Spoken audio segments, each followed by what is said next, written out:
Assalamualaikum warahmatullahi wabarakatuh. Perkenalkan, nama saya Dewa Pradani.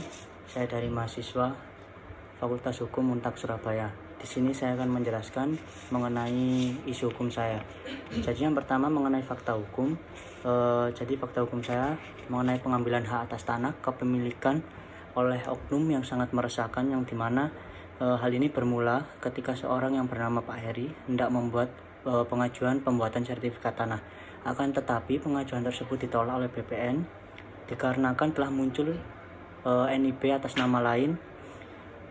Jadi di sini telah terjadi adanya tumpang tindih hak atas kepemilikan tanah. Kemudian yang kedua mengenai proposisi hukum. Yang pertama pasal Peraturan Pemerintah pasal 32 nomor 24 tahun 1997. Yang kedua Keputusan Kepala BPN pasal 71 ayat 1 nomor 3 tahun 2011.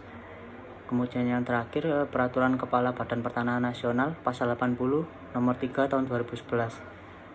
Kemudian dari fakta hukum muncul isu hukum. Jadi isu hukum saya mengenai apakah hak kepemilikan atas tanah dapat dibatalkan dengan adanya surat keputusan BPN. Kemudian di sini saya menggunakan metode pendekatan tentang perundang-undangan.